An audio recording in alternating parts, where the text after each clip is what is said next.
introduce the State Joint Commissioner, Municipal Administration, Government of Maharashtra. Welcome, Mr.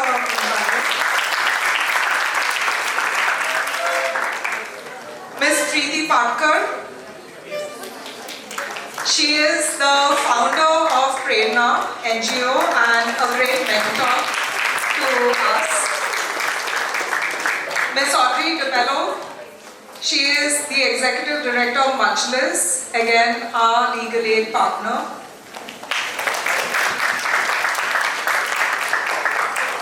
And Ms. Bharti Tahilyani, who is the Director at Shamta, a non-profit that we recently met and we already admire their work. So we are going to have a discussion with them. So Red Dot Foundation has been hosting Urban Thinkers Campus for the last 9 years. This is our 9th one. And it is a format by UN Habitat under the World Urban Campaign, where we bring in diverse people who are not often related to the topic to think about it in a more deeper way. And this year the theme is Housing for All, but today we are discussing quality crisis, shelter, housing for the vulnerable, and tomorrow we are discussing housing matters in a changing landscape. So it's going to be more technical and policy tomorrow. So to kickstart the discussion, I'm going to start with Mr. Nage. So you are part of the government, right? And when we talk about crisis housing, do we have policies, and how are they thought of at whatever level, the national level, the state level, and at the local municipal level? Please share. First of all, thank you very much for inviting me here. Thanks to the organizers, to the authorities of this college, and also the young students which are sitting in front of me. It's always a great delight and pleasure to connect with the younger vibrancy. So thanks a lot for this opportunity. We are discussing here crisis housing. So one is housing, and second word here is crisis. So affordable housing, or the usual housing as a right, or other elements of housing that will be a bit different from crisis housing. Crisis housing could be defined as preparing houses, or the availability and accessibility to houses in event of a disaster. That could be a very simple way of putting as to what a crisis housing means. And every nation, for that matter, has faced such situation, maybe out of war, maybe out of partition, maybe out of natural disasters, in which the existing houses were destroyed, and then there was a situation which had to be responded by way of policies, by way of enactments, by way of rules, by way of creating public institutions, government workflows, by which this need of crisis housing can be addressed. So two examples come to my mind, because as we are in Mumbai, it would make more sense. One was after the partition, in which there were a lot of movements happened, migrations happened, a lot of people came from either parts of the border to the remaining. And this created an immediate crisis situation in which people came and they had no place to stay. So if you have read history, I don't know, maybe in 1950s around Delhi, you had huge camps. Have you seen the movie Milkha? When Bhag Milkha, if you have seen that movie, you may correlate to an extent in which this camps were made, and temporary camps in which people had to stay for some time, and then that was the first phase. Second phase, as we are in Mumbai, you must have heard of Ulhasnagar. And Ulhasnagar was probably one of the most 98,000 people were located at Ulhasnagar in 1947-48, and as you know, it was inaugurated by the then Governor General Siddharth Upachar. And this is another for which a government policy had to be. So there was a separate ministry for rehabilitation and review. And this continues to this day. That I don't know how many of you have seen Ulhasnagar, are related to Ulhasnagar. Even today, the allotments made of land to Ulhasnagar is not with the district collector, but is with this separate government office, which is normally the relief and rehab department, the government of Maharashtra. So, one example is this: due to the crisis situation, there had to be need of rehabilitating people. So, obviously, you have to give land. Second is funding. Third is, of course, building houses and helping that. Second part, probably, I don't know, you must have, it was 1990 to 93, where there was a huge earthquake at Kelari. If you know, there is a place called maybe around 300-400 kilometers southeast, and a village called Kelari got wiped out in 1993 to the earthquake, and there were 10,000 deaths in a matter of maybe 5 to 10 minutes.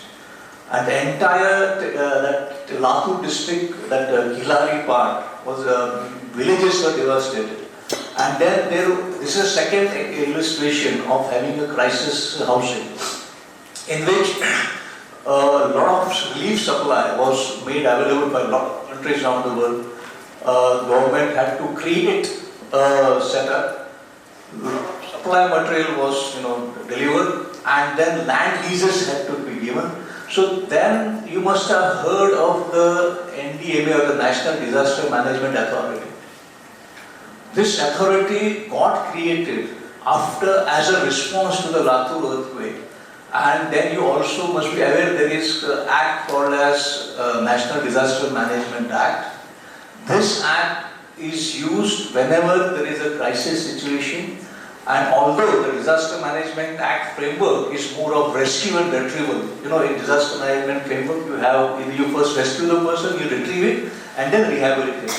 So when you look at this broader framework of National Disaster Management Act, the policies of disaster management, crisis housing is normally done after the rescue, after the immediate retrieval. First, of course, you rescue a person from the situation, you retrieve it outside the safe location, and then one is temporary housing arrangement, and then is a more permanent housing arrangement if it is required by way of act, budgetary and other things. So, probably these are the broader framework, and just last month we had Wayanad very recently. So we are now into the phase of ecological disasters, which may not be triggered as a war or as other earthquakes or storm. But in this case, in which the basic notion of land itself changes, and there is no land on which you raise the land is just washed out in the landslide. So what are you going to build then?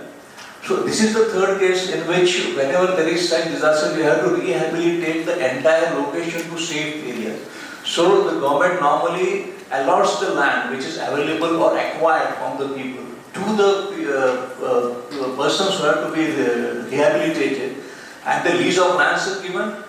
The funding is made available, the building material is made available, and then you create the entire new villages for such people who have lost their homes due to ecological disasters. So probably there would be the three illustrations of crisis housing, and of course the urban context might be a bit different, but probably we could talk about it. Thanks, sir. Thank you, Mr. Anhale. So he explained one kind of policy for one kind of crisis, right? Where there's large displacements of population, either due to war or environmental disasters or something like that. But on a daily basis, we have other social crises. And I wanted to turn to Preeti because Prerna has been doing so much of work for a very long time. Can you share a little bit about your work and what kind of crisis and shelter homes does Prerna, lead, and some of the challenges that you have faced in doing this work? Thanks, Elsa, and the organizers, and of course all the students here. Very interesting. Thanks for asking this question.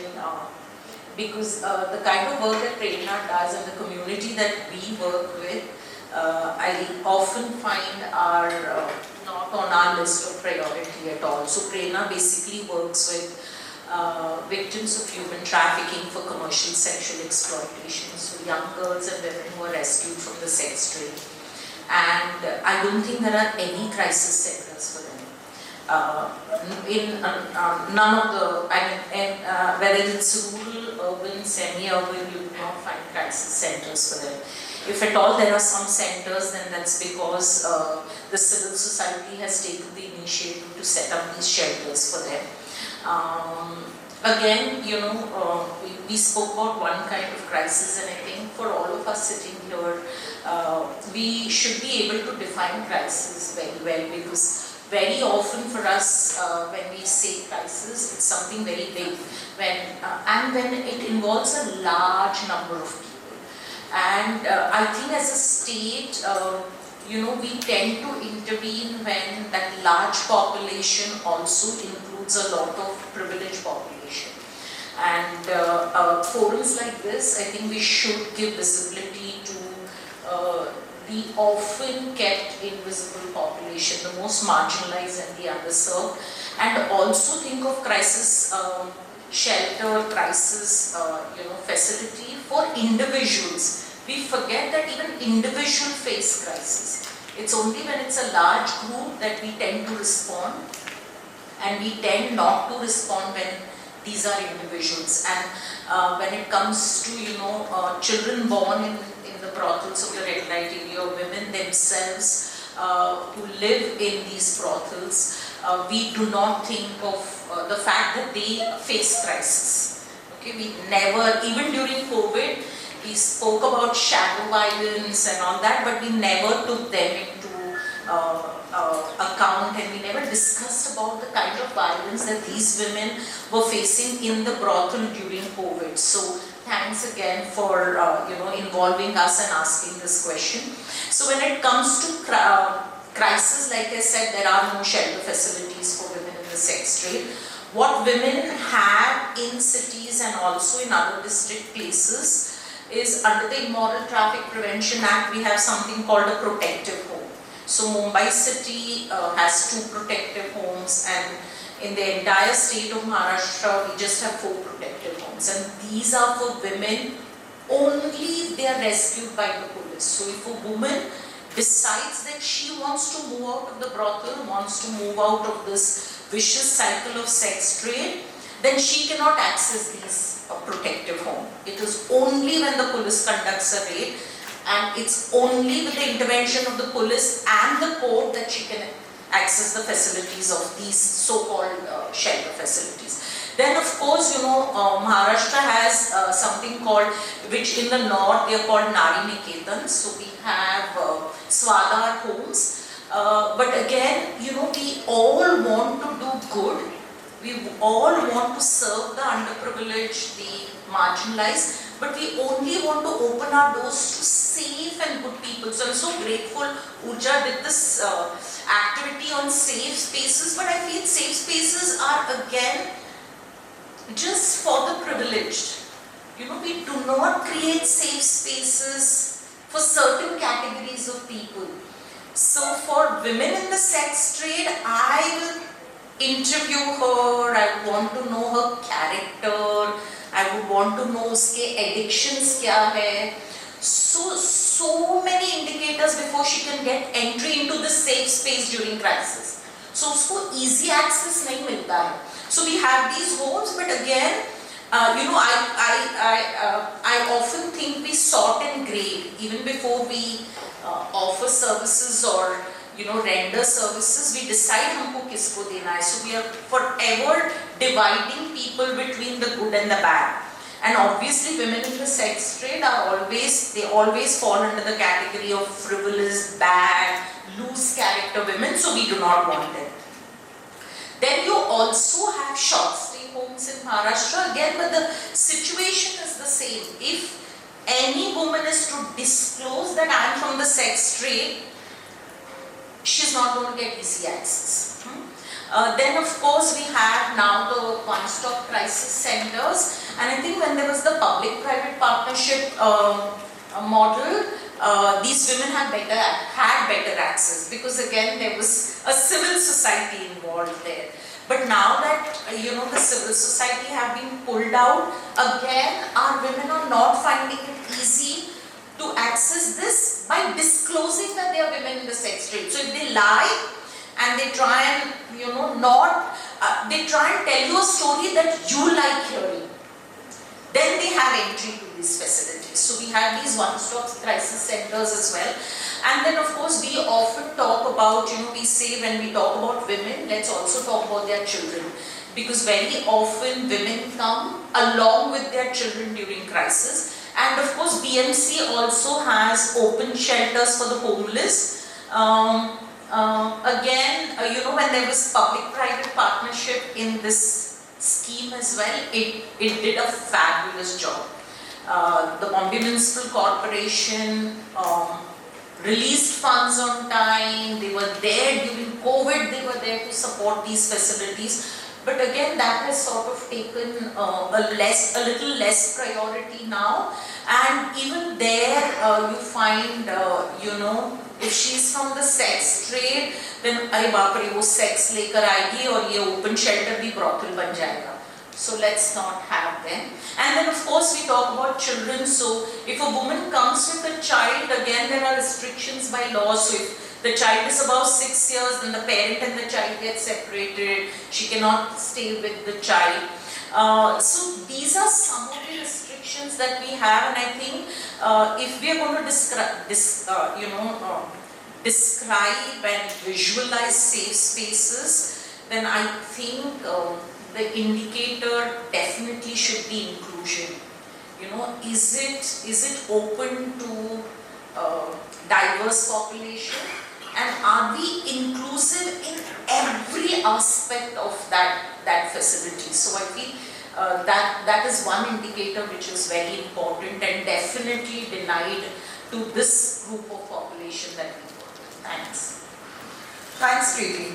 And you raise a very important point about, the categories of people who have access to these shelters, and it's not actually open to all.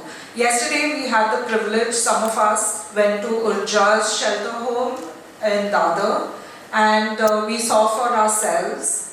And that is a temporary shelter. It's about for 10 days to 15 days maximum. They have another shelter home in Chembur, which is for 6 to 9 months. But really it's also about identity, right? Like you may not even have an identity card, because they said that the first step is really doing the documentation and the paperwork and starting with the counseling service in those 10 to 15 days.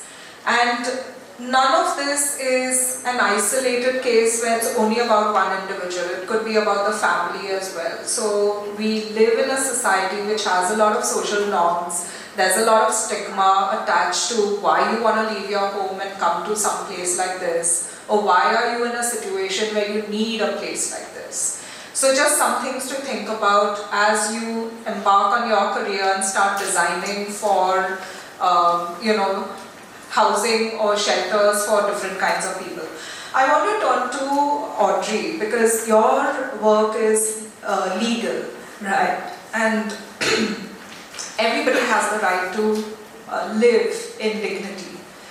And yet, you have cases where people are being abused in their own homes. I remember we had a case which we referred to you of a 17-year-old girl, and you may not remember because you have so many cases. But just for everybody's knowledge, it was this young student raised this issue, and the student was like one of you, where her mother and her uncle were harassing her, and she needed a safe space. And we turned to Majlis, and I was actually wondering, where does somebody like that go?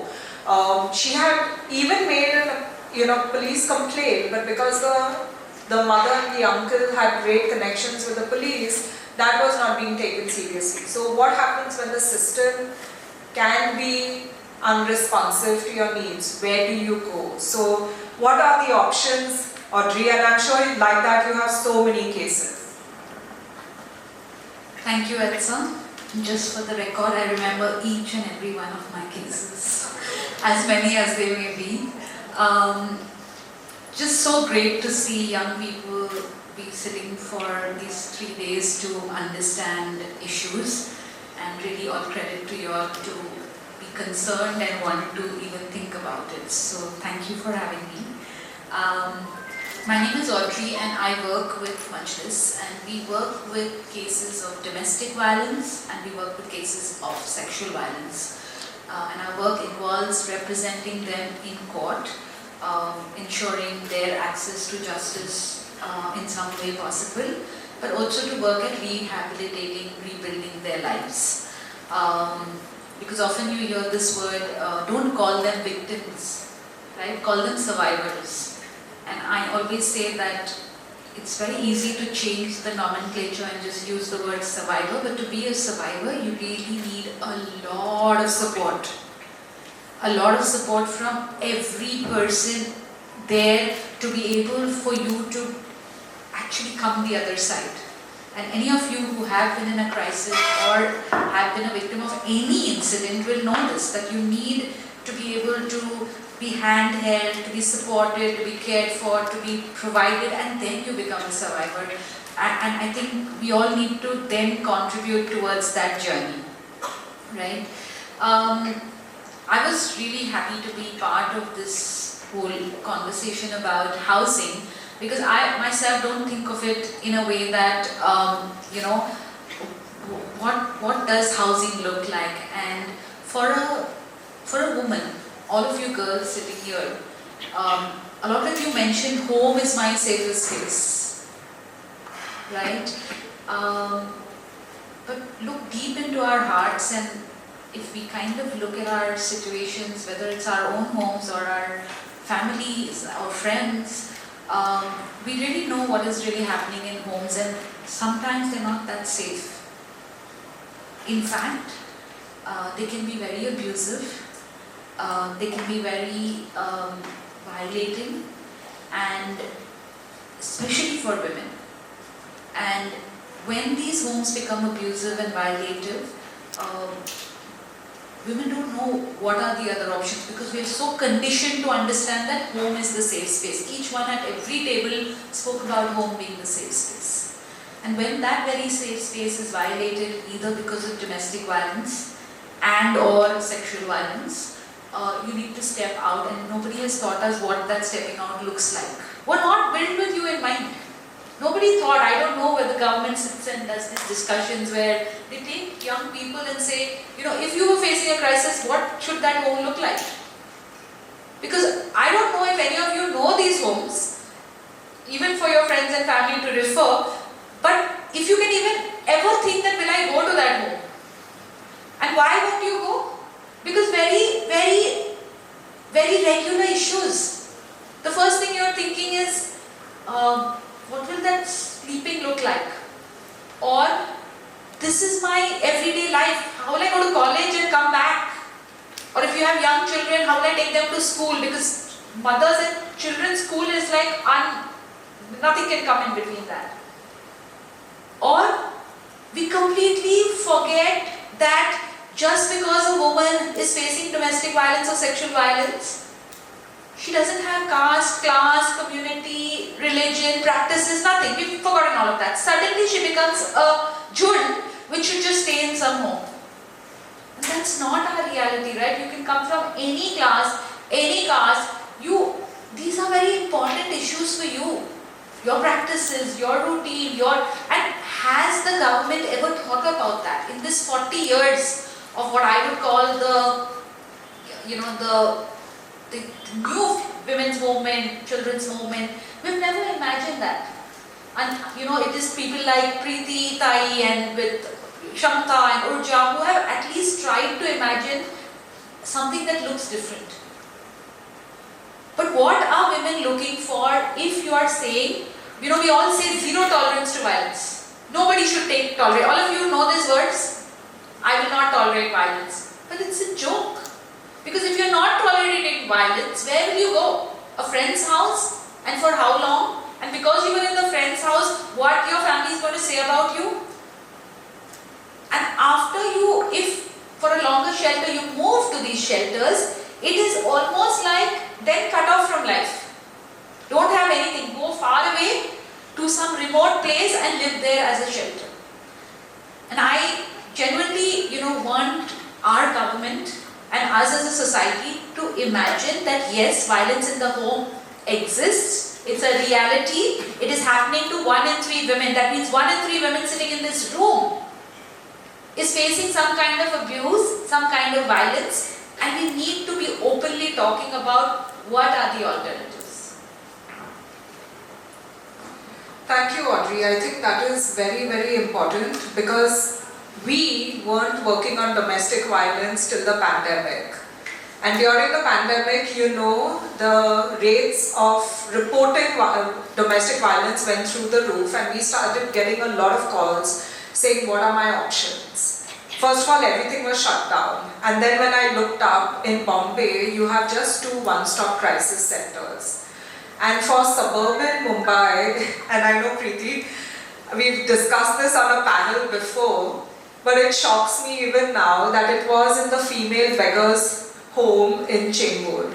So can you imagine referring any one of you to the female beggar's home? First of all, nothing against the female beggars, but I think words matter, and therefore yesterday at Urja, they call the people accessing their services participants. I think we have to even re-look at how we treat beggars, female beggars. I haven't gone to that facility to see what kind of home that is, but I couldn't refer anybody to that place. So what we did was, as Red Dot Foundation, we filed a PIL in the Supreme Court through one of our board members, and we said, can we move that one-stop crisis center? And in fact, actually Urja then ran it in a hospital in Jogeshwari.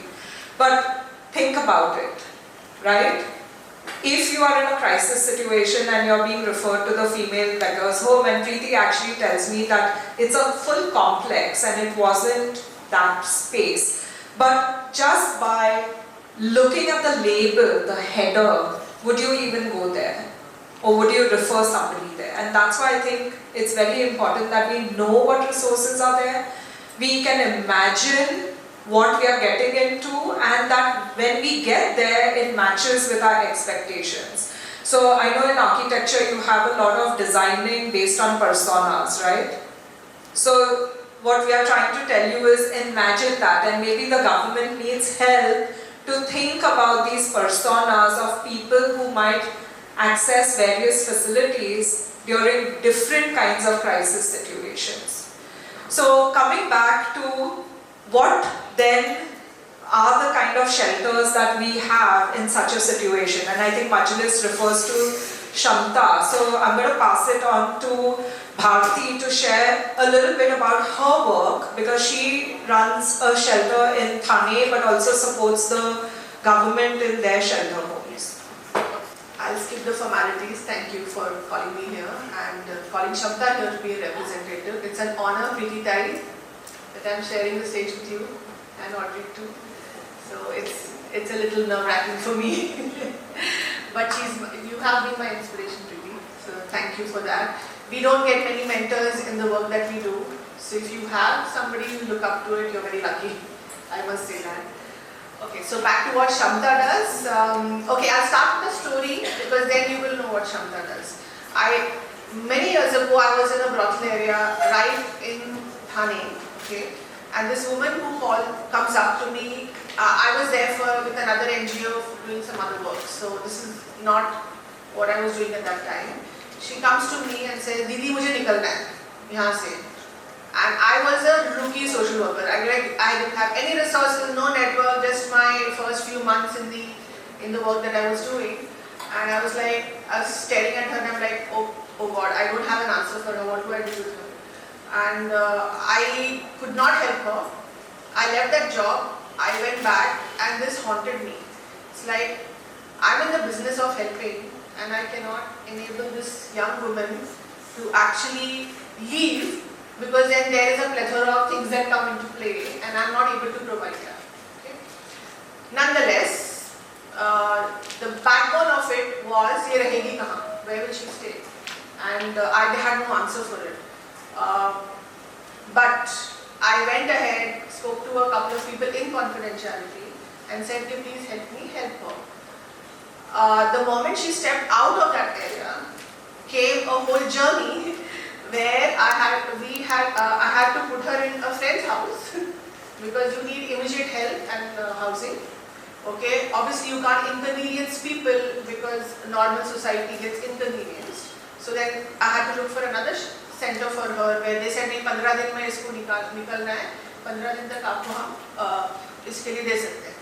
But then I was racking my brains on whom do I catch next so that I can help. I was very naive, right from the baking space of social work, still wanting to do good. And ultimately, we got her a place on rent, and the rent was like, ये कौन लड़की है, क्यों है? I was the guarantor in the beginning, but still, इसका जात क्या है, what is her religion, बहुत सारा questions, and this was some time back, so it was worse. So anyway, stood as a guarantor, she got a place on rent, and then started the journey. And one day she comes to me, दीदी मैंने मेरे घर पे लोगों को खाने पे बुलाया. Okay, for me that was an epiphany moment. Like when you have your own space or you have your own place, both, you are able to be a live a life of dignity. I won't go into the cliches of that, but I can be who I am if I have a space. I have agency, right? So I think for me that was the thing कि अगर जगह नहीं है तो agency नहीं है. What do? I can't be getting rehabilitated right on the streets. Right? We can't do that. So I think that's where the vision of Shamta was born. Okay, if I was a civil person that time. I was not acting as a professional social worker. I wanted to enable somebody in a journey. Went in the journey ahead. Today she has her own house of her own. She could buy a house ultimately. Her daughter is married today. So for me, that was a moment where, that was a stepping out. The moment she stepped out, where does she step in was the question. So I thank God that I had that experience, because today Shamta was born out of that experience, that if we need to handhold women and take women out of a crisis, you have to be present, you have to be committed, you have to ensure that those services are provided. If you can't provide it, you get somebody else to provide for it. And housing is the first step into protection. So without, that's a lifeline. Without that, where do you work and what do you do and how do you move ahead? So that's the learning for me personally and for the team today. And the thing is, I have learned that in crisis situations, there are different categories of women. There are women who are young women. Their housing needs could be different. There are women with children. Their housing needs are different. So there are different categories of vulnerable or women from gender-based violence background. So we need to be cognizant that the needs, the housing needs also are different. At the same time, in the journey of reintegration, at that life cycle approach, even the touch points for where the needs of housing are different. For example, in the beginning, if it's a crisis, you come together, you huddle people together. Obviously, you have to be knowing that they are individuals as well. So that need is different, that housing need is different. Then when the person moves along, then the housing need is very different, because then I want my own space, I want to share a place with 2-3 people so I can learn my skills in society. And then when you move ahead further, again the housing needs are very different. So I think that mapping needs to be done, because you just can't put everybody under the same banner, whichever life cycle part of the crisis they are, and whichever part of the life journey they are. We need to map those kind of needs, which is very important, because for me everything starts with housing. I mean, you cannot say that's not a non-negotiable. So I think this is the learnings that we have, and I think we are trying our best, though it is expensive, it is resource intensive, it requires a whole lot of other services as well you have to provide. So you can't say housing de diya, kapda, makan or khana de diya, and then that's it. It's not it. It is beyond housing. So your first step is housing, and then you go beyond and do all these, enable all these services for the women that we work with. So I think, yeah. Thank you. And we haven't even touched about people with disabilities or elderly citizens who now violence is increasing against them. And then when we talk about women with children, there could be boys who are 15 years old. Because when we talk about common sleeping arrangements, because these are not very big shelter homes, how do you then make sure that, like Audrey said, or somebody said, the first thing is, what is your sleeping arrangement? You know? I have a mini point here. Many people came and asked me in the early years when Shamta Center was there, "Kya khana mein kar rahe ho, itna महंगा है, क्यों कर रहे हो खाना में?" I'm like, if you give us a plot, or if somebody gives us a plot, very good, we don't mind. But if you go like just 50 kilometers away, I mean, what kind of reintegration would be envisioned? Because if women have to go to work, or you can't go to an isolated place in the middle of nowhere and say, "Chalo abhi rehabilitate karo, chalo abhi reintegrate karo." It has to be, you're part of society, and being a victim is not a disease. You're not like, you meherbani karo, or I'm as much as a part of society. So that has to be, housing is as a tangible indicator of I am here, I am part of society. So I think those were sometimes it's very even ethical, I think, bada plot mil raha hai, agar mil raha hai, dur jaake karte hain, but obviously those are decisions that you have to make somewhere. I think in the past UTCs we've even had Ms. Sangeeta Hasnale, who is a assistant commissioner, come and share about what kind of housing they have made for people who come from outstation when their relatives are in hospital. See, we don't even think about that, right? Like, if we in Bombay are very privileged that we have so much of infrastructure and we have great hospitals. A lot of people come from other towns, but they can't afford staying in a hotel. So they actually sleep on the road or on the foyer of the hospitals. And how can we provide them with housing? So housing is such a complicated issue, and temporary or crisis or shelter homes again is very complicated, as you can see from here. I want to turn to Mr. Unhale. You are a very seasoned government official. You've had a lot of postings, and in your current role, you are responsible for a lot of the municipalities outside of Mumbai, Pune, and the big ones, right? So I don't know, 100 plus municipalities in Maharashtra might report under you. And we've also heard that public-private partnerships work beautifully in this area. And for some reason, right now, it's on a pause. I hope it's on a pause and not permanently shut down. But in your opinion, in your capacity, how can you help, bridge this gap? Or like, take for example, we are sitting in an architecture college. I'm sure the students would love to do a project with all the three stakeholders, government, non-profit, and students. How could we maybe take up one project which comes under your jurisdiction to think about this housing? Yeah, so thank you. It's a very thought-provoking question. And putting you on the spot. And which ideally should result into actions. So thanks a lot for that. So first of all, I just realized I'm sitting in front of future architects, and you will be working with Indian cities till 2060, where in 2025, and if you have 40 years of your career, you will be defining and deciding how Indian cities and houses will be made for next 40 years. So we should be requesting you to coming up with some bright ideas. Secondly, the specific issue of having greater government, industry, philanthropy and academia collaboration is a broader question actually, which could be dwelt upon and which should ideally lead into various actionables across the sectors. It may not be just housing, it could be any and many of the sectors. So if you have heard of NULP, the National Urban Learning Platform, which has been initiated by the Ministry of Housing and Urban Affairs, Government of India. And this NULP platform has a provision of interning, and it's a platform which is in a college registers.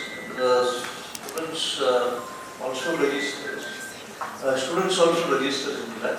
And then various government institutions can connect with that, and then they work on the projects or maybe internship or with this. I think this one first platform, it's a platform made maybe 3 years back, but probably its reach into academics has has not probably been that strong. I think Mumbai, there have been many Mumbai colleges who have participated in this annual piece. So the first response would be to this college probably is, and to many other colleges, would be to please see the NULP platform and try to, and there is also individual registration and institutional registration.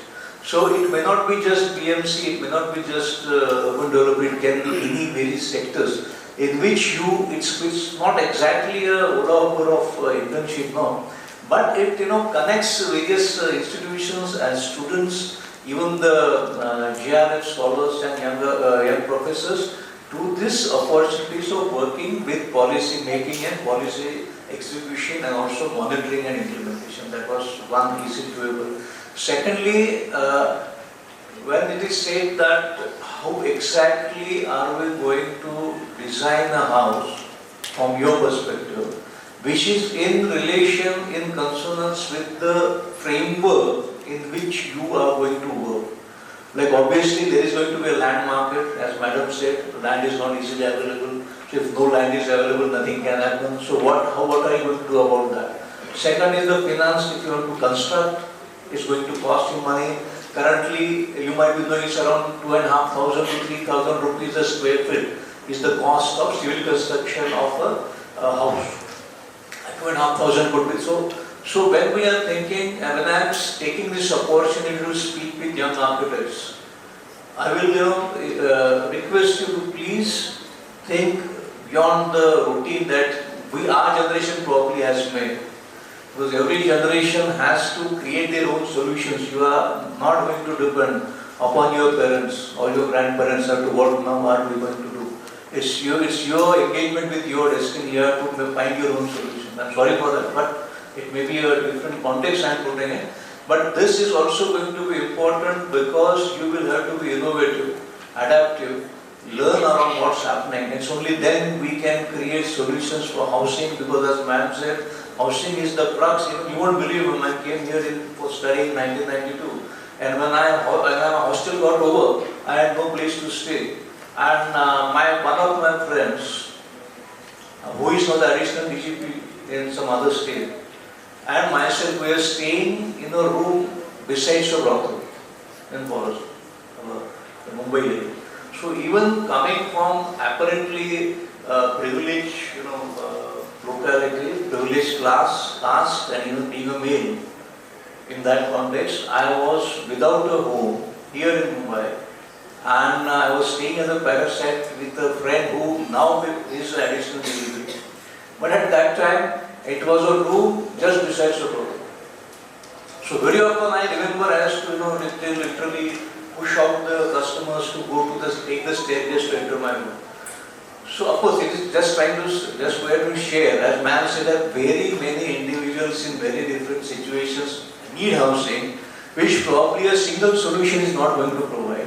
And India's strength as well as bit of burden is we are 1.4 billion. So even a probability of 0.01 translates into absolute number of millions. And therefore, the solutions that we create will have to made in such a way which can cater to the hyper-localization or hyper-personalization. It is possible that if a disabled girl may be in sexual harassment with a young boy or a girl with a schooling need, what is the housing solution for her?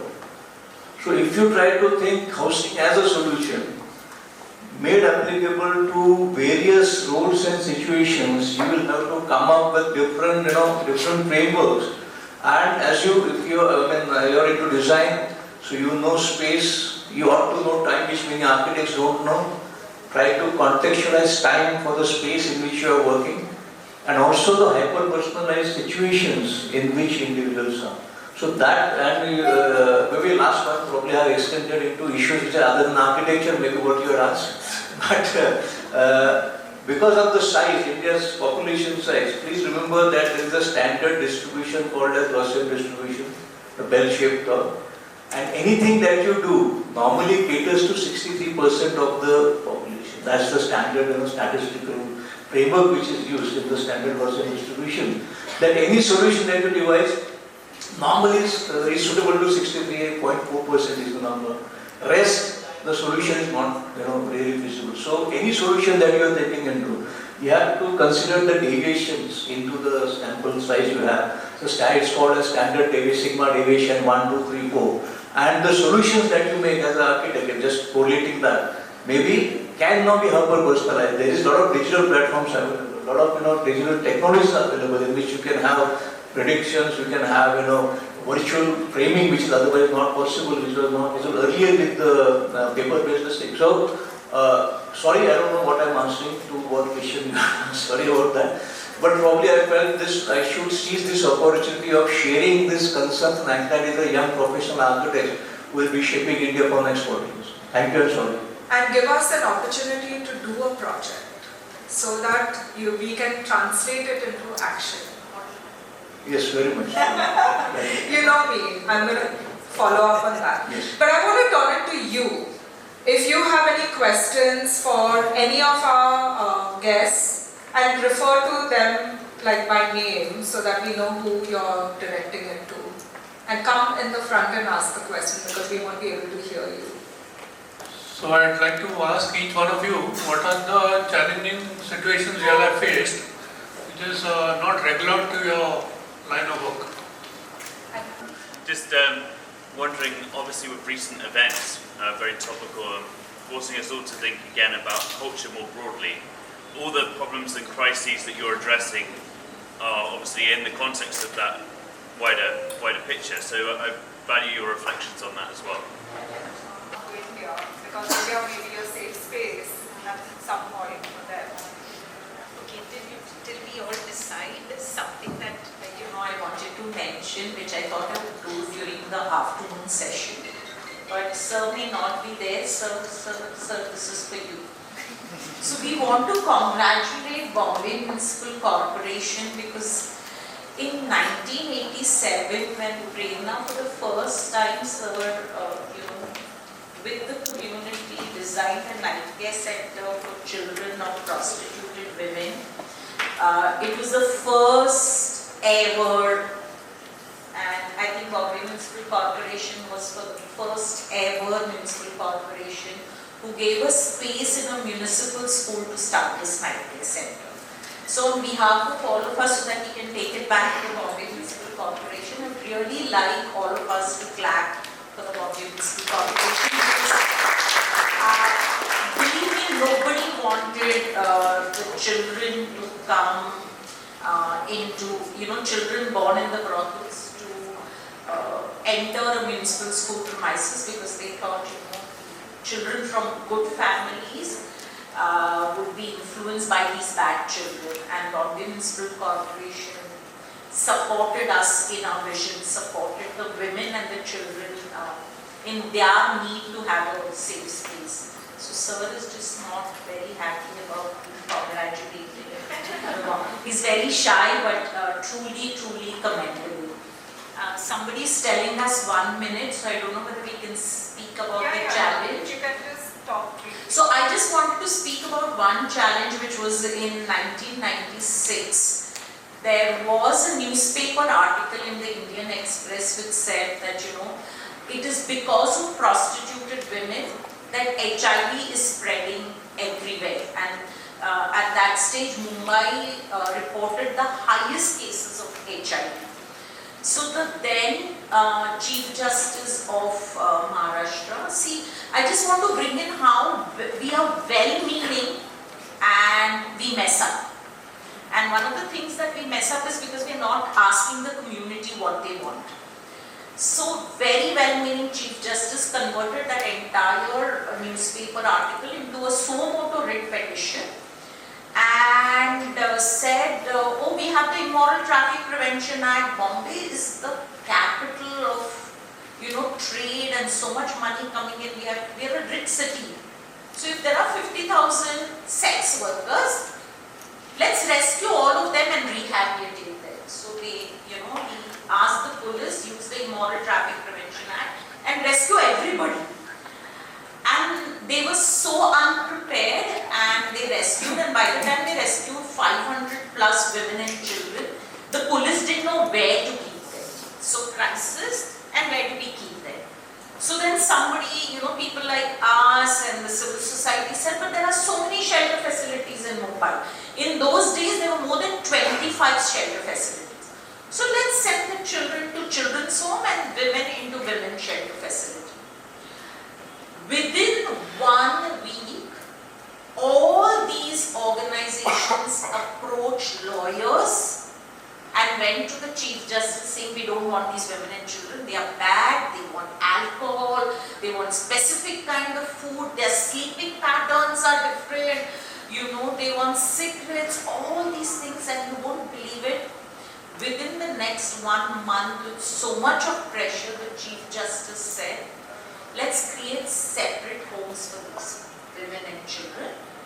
And let's figure out from which state they are and send them back to their respective states. Within 15 days, their perpetrators went to their source areas, got these women and children back, and within a month, these women were back into the sex trade. End result, the perpetrators knew they can do anything they want with women and children and nothing happens to them, they come back. Because the civil society is so weak. And believe me, it was the civil society which went to the High Court and said, we do not want to keep these children and women in the shelter facilities. And next what we created, which very often, why am I saying this? Because architect students also come to us. Steel students wanting to do, wanting to contribute. And what is it they want to contribute? They want to design a school with a hostel just for children of prostitutes. They want to design a home where women from the sex trade can go. We as an organization, we believe in diversity and inclusion. And if we believe in inclusion, let's not have these separate homes for, which is again stigmatizing and which does not serve the purpose of reintegration, because reintegration is their right. They need to be, it's their right to be among us. It's the right of a child born in a brothel to get admission in Raheja College, be in this room and not be singled out as a person, from the sex trade or his mother is from the sex trade. So very often with good intention, we design crisis homes or shelter facility for a particular community, not realizing that this is not going to serve the purpose. The purpose is, if Urja is running a home, they should take all kinds of children. See, remember, even if there is a child with special needs, that home should be able to include, because back in our homes we are inclusive, right? We don't say, abhi ek autistic bachcha ho gaya to usko nikal do ghar se. So, when we talk about these crisis centers also, one challenge that we continue to facing is, with best of intention, we want to create specialized services, and all the time specialized services do not help. They actually end up stigmatizing and discriminating these already stigmatized and discriminated populations. So all of us collectively, when we think, and sometimes the community might themselves say, "Hamare liye alag karo," because that's what they've experienced all the time. Na wo alag hai, samaj ne unko bola hai tum alag ho. So when they give us a suggestion, also they might give a suggestion, "Didi rehne do na, hamare liye alag karo." So even when they decide certain things, remember our job is to help them understand कि अलग क्यों, साथ में रहेगा तो चलेगा नहीं क्या. So this is one of the challenges which not just us, but I think it's a challenge and it's a mindset that we all need to explore and start thinking. Thanks. And it kind of answers John's question also on the culture bit. So that's why I hope you invest in challenging your own biases, so that when we talk about building housing for all, then we are looking at it from an inclusive lens. We've completely run out of time, but Audrey is going to speak after this, and after lunch, Preeti is going to share a little bit more of her work. I do understand that this topic is very triggering, so if at any point any one of you wants to talk to us about your own personal experience, feel free to get in touch with the Red Dot team members as well. Yeah. So thank you very much, and thank you Mr. Unhale, Bharti, Audrey and Preeti.